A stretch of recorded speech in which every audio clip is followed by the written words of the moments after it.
narasumber kedua, Bapak Dr. Aziz Aminuddin, Hakim Pengadilan Agama Kota Metro. Bangsa, agama, konsekuensi dalam menjalani kehidupan manusia dihadapkan kepada berbagai perbedaan, banyak hal, terutama hubungan antar umat beragama. Salah satu yang menjadi persoalan dalam hubungan antar agama adalah pernikahan seseorang yang memeluk agama yang satu dengan orang lain dengan agama yang lain pula.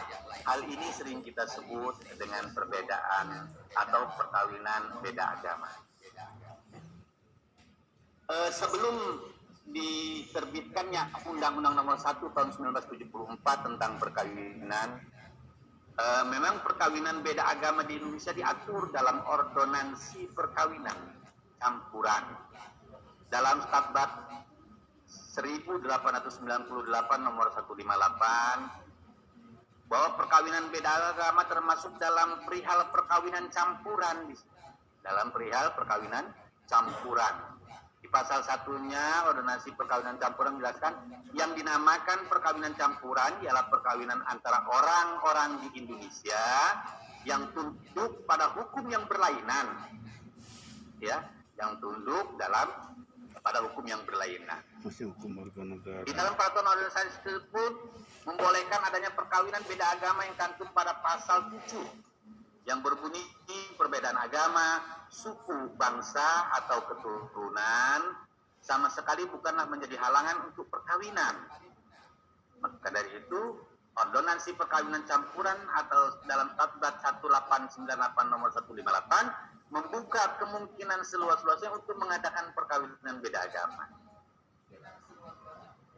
Namun setelah diundangkannya Undang-Undang Nomor 1 Tahun 1974 pada tanggal 2 Januari tahun 1974 bersamaan dengan dikeluarkannya peraturan pelaksanaannya yaitu Peraturan Pemerintah Nomor 9 Tahun 1975, maka tersebutlah di situ tertulis tentang sahnya perkawinan. Di pasal 2 ayat 1 Undang-Undang 1 Tahun 1974 jelas bahwa perkawinan adalah sah apabila dilakukan menurut hukum masing-masing agama dan kepercayaannya itu.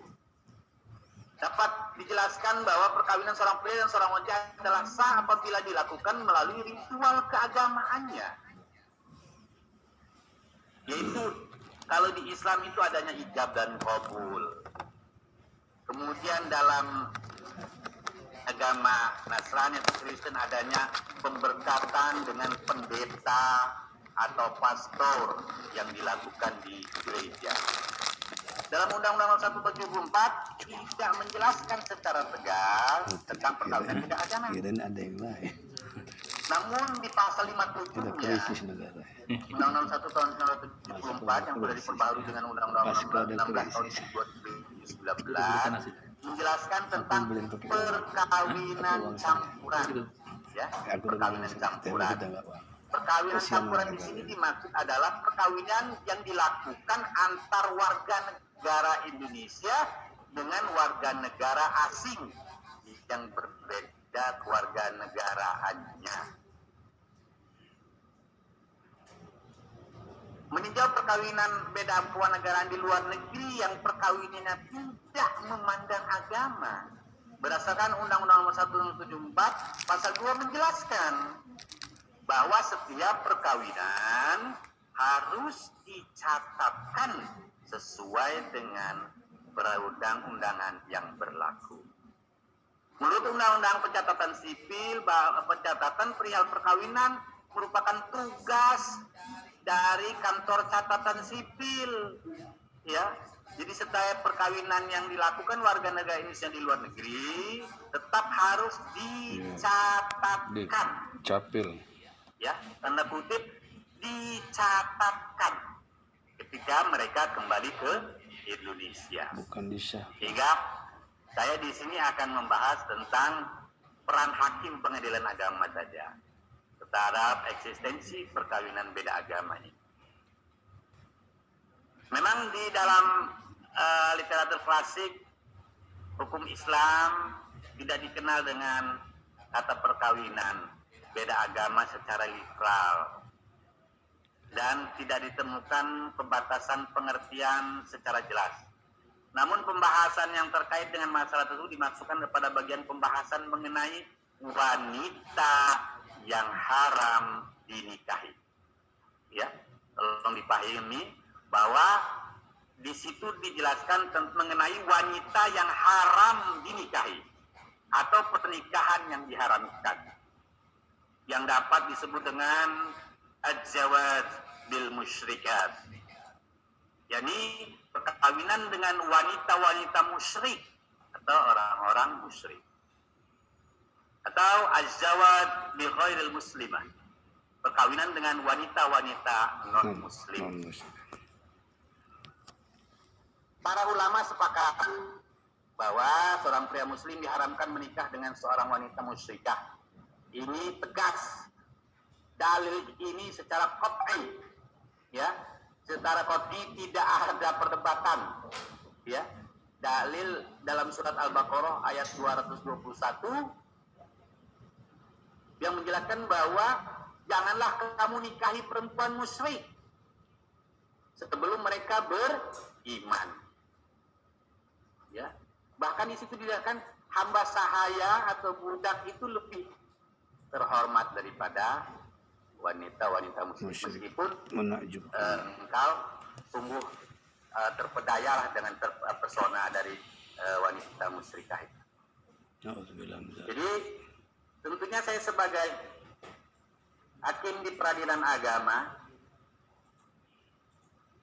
dengan ketentuan dalil, kemudian pendapat-pendapat para ulama, para fuqaha yang tentunya sudah banyak yang membahas tentang perkawinan beda agama ini, saya sebagai seorang hakim peradilan agama tentunya sangat-sangat kokoh dengan ketentuan-ketentuan itu, karena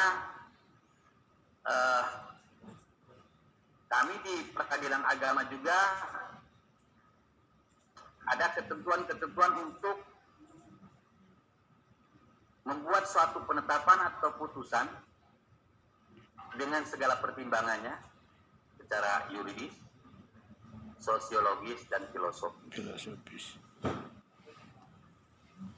Karena perkawinan adalah salah satu perjanjian yang merupakan perbuatan hukum, mempunyai akibat hukum.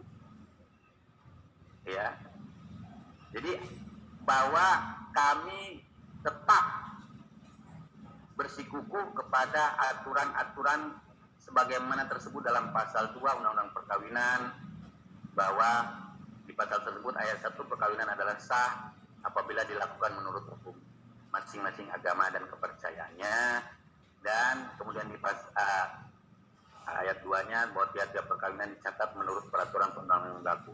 Jadi include di situ. Setelah dia menikah secara agama, ya, kemudian dicatatkan untuk mendapatkan keabsahan. Ya, setelah dia menikah secara agama dan kepercayaannya, kemudian dilanjutkan dengan ayat 2-nya dicatatkan untuk keabsahan perkawinan mereka berdua. Jadi tidak ada istilah kami hanya untuk mencatatkan saja, ya, tidak untuk mencatatkan saja. Jadi harus sah juga menurut agama dan kepercayaan itu.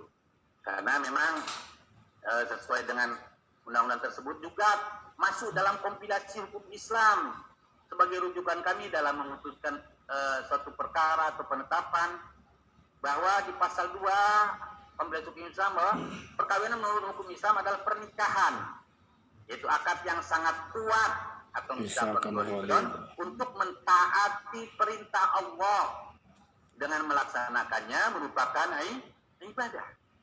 Kemudian di pasal 3-nya perkawinan bertujuan untuk mewujudkan kehidupan yang rumah tangga yang sakinah mawaddah warahmah.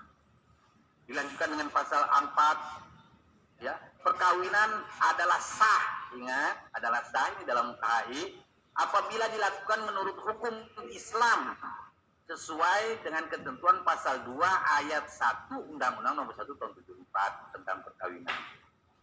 Kemudian di pasal 40 huruf C juga dijelaskan bahwa dilarang melangsungkan perkawinan antara seorang pria dengan seorang wanita karena keadaan tertentu.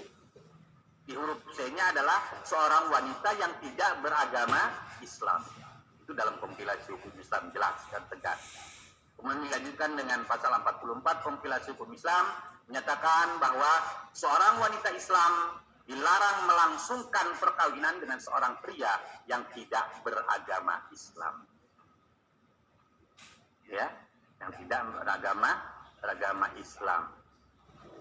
Berdasarkan ketentuan tersebut serta pendapat para ulama dan para mufasir di atas bahwa setiap orang yang ingin melakukan pernikahan harus menganut agama yang sama. Jika terjadi pernikahan yang beda agama, maka pernikahannya tidak sah, bahkan sebagian bukan. Pernikahan bahwa perkawinan wanita muslim dengan pria non muslim atau musyrik adalah haram, karena akan berterjerumusnya si wanita tersebut kepada agama yang dianut oleh suaminya jika ia menikah. Begitupun dengan perkawinan pria muslim dengan wanita non-muslim atau musyrik, secara tegas Al-Quran melarang hal tersebut. Walaupun ulama berbeda pendapat dalam menafsirkannya dengan berlandaskan ayat Al-Quran, dan janganlah kamu nikahi perempuan musyrik sebelum mereka beriman. Inti dari makna ini adalah tidak diperbolehkan menikahi wanita selama ia masih dalam kemusyrikannya. Jika wanita itu beriman, maka pria muslim bisa menikah dengan wanita yang telah beriman itu. Dalam ayat tersebut yang menjadi syarat adalah keimanan seseorang, bukan telah beragama Islamnya. Seseorang dan menjalankan ajaran itu sebagaimana mestinya. Maka iman di sini adalah beriman kepada Allah Subhanahu wa taala dan percaya bahwa Nabi Muhammad Rasulullah SAW adalah Nabi penutup para anbiya. Sehingga saya dalam seminar nasional ini sebagai hakim pengadilan agama secara tegas akan menolak apabila pada saatnya nanti, kita tidak tahu perkembangan hukum selanjutnya, pada saatnya nanti diajukan permohonan, seandainya diajukan permohonan kepada pengadilan agama yang berkaitan dengan mohon disahkannya sebuah perkawinan yang berbeda agama. Karena sudah jelas dan tegas, kita pengadilan agama hanya akan memeriksa bagi mereka yang beragama Islam, khusus di pengadilan agama. Memang di pengadilan agama ada kita memeriksa artinya pihak yang tidak beragama Islam bisa, tapi kaitan dengan perceraian seandainya suaminya murtad, gitu ya, suaminya murtad, kemudian hak waris bagi mereka yang non Muslim dan lain sebagainya, itu berkaitan dengan itu. Jadi saya sebagai seorang hakim menyelesaikan perkara rumah tangga, sengketa rumah tangga yang sudah kami jalani, itu satu keimanan, satu agama, bukan agamanya itu sendiri. Itu sama-sama beragama Islam. Apalagi pada saatnya nanti ada yang menyatakan bahwa antara suami dan istri itu legal atau bebas untuk melakukan perkawinan. Yang selama ini saya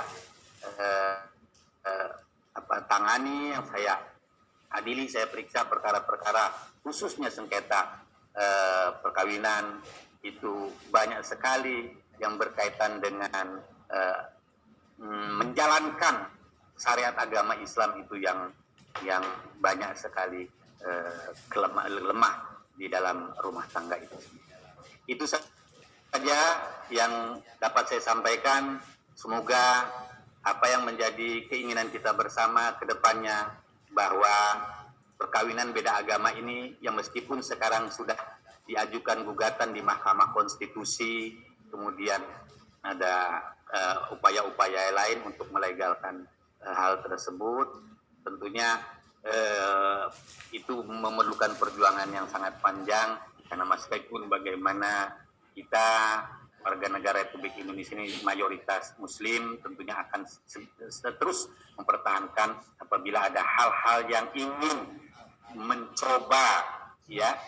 mencoba mempengaruhi keyakinan kita semua sebagai Muslim dan Muslimah. Demikian, mohon maaf apabila ada hal yang kurang berkenan. Mohon kritik dan saran dari rekan-rekan semua yang hadir dalam daring seminar nasional ini. Semoga kita selalu dalam keadaan sehat walafiat dan tetap semangat untuk terus menegakkan syariat agama Islam di muka bumi. Amin. Demikian, billahi taufiq wal hidayah. Assalamualaikum warahmatullahi wabarakatuh. Waalaikumsalam warahmatullahi wabarakatuh. Waalaikumsalam. Disampaikan terima kasih kepada